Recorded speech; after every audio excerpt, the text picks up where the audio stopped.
Il y a énormément de films qui alimentent cette idée de rivalité féminine, notamment les teen movies, qu'on a énormément vu dans les années 90 et 2000, où il y avait toujours une méchante et une gentille de façon très stéréotypée et archétypale. On avait toujours cette gentille qui devait batailler un petit peu pour exister face au harcèlement de ces méchantes filles. Au-delà du cinéma, il y a aussi le rôle de la presse people. Je pense par exemple à toutes ces rivalités montées en épingle, comme par exemple celle de Lady Diana avec Camilla. On voit bien que c'est pas nouveau. Il y a aussi la musique. Je pense à Britney Spears et Christina Aguilera. Je pense aussi à une chanson que j'écoutais quand j'étais petite qui est The Boy Is Mine, où Brandy et Monica s'affrontaient pour l'amour d'un homme. Toutes ces représentations-là, elles comptent, elles nous ont façonnées et elles participent à normaliser cette idée de la rivalité féminine. Il y a un archétype qui est très puissant, qui est celui de l'autre femme. L'autre femme, c'est la voleuse de mari, avec de très gros guillemets.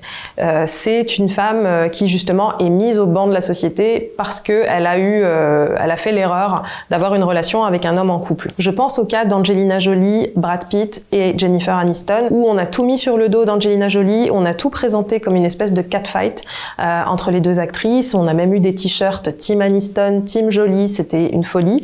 Et Brad Pitt, dans cette histoire, était totalement absent. Pour comprendre la misogynie intériorisée, il faut déjà admettre que nous vivons dans une société misogyne, avec de nombreuses normes sexistes. Ces normes, les hommes les intègrent, mais les femmes les intègrent aussi de la même manière parce qu'elles sont soumises aux mêmes influences et aux mêmes représentations. Il y a plusieurs études qui montrent que les femmes, lorsqu'elles sont en position d'autorité, notamment en entreprise, ont tendance à harceler beaucoup plus les femmes que les hommes.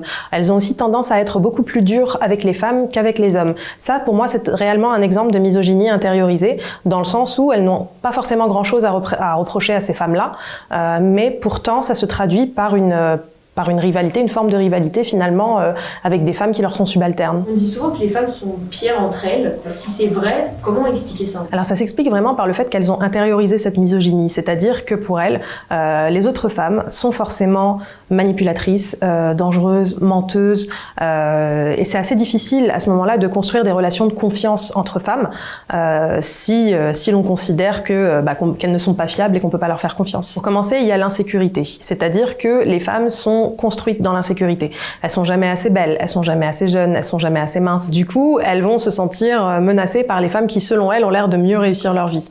Ce qui peut mener à une forme d'agressivité défensive, d'une certaine manière.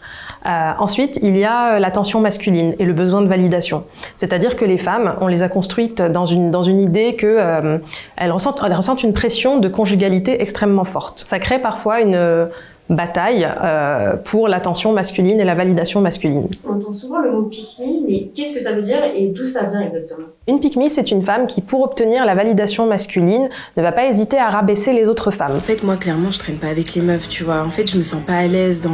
Tu sais, c'est des hypocrites, en fait. Il y a beaucoup de femmes qui mettent en avant le fait qu'elles ne sont pas comme les autres filles. Ça, c'est assez problématique parce que c'est souvent un motif de fierté.